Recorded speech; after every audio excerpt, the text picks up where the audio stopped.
इनका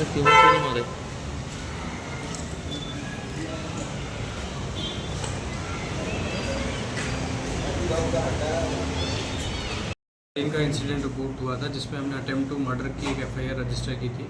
उसमें अभी तक 25 अरेस्ट हमने किए थे। उसमें से अभी 3 जो हमारे मेन एक्यूज थे वो आज सरेंडर किया है, तो उनकी अरेस्ट फॉर्मेलिटीज़ के लिए हम उनको भेज रहे हैं। ठीक सर, इनका नाम क्या है? कौन कौन अभी अरेस्ट हुए? वैली, अमोक और प्रकाश। ठीक है। Only surrender them for investigating purpose.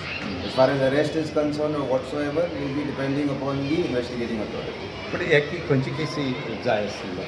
With regards to the Mongol shooting incident, the 12th of August 2025. सो इतले दीस खंय रावले? No, we were at home only.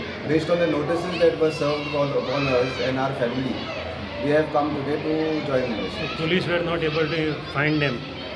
We were at home. Why police could not find them? That is up to them. Amok has filed anticipatory. It Yes, was rejected. we had, exactly. So we are before the court, no? So we have done our duty. We have exhausted our options that were given to us, and now we have joined investigation. पण आता ते फक्त येऊन surrender झाले. So we have only joined investigation. There is no surrender whatsoever. We have joined investigation. It depends upon them what action they take. त्यांची नावं किती होतं? Amok Naik, Veli Costa, and Prakash.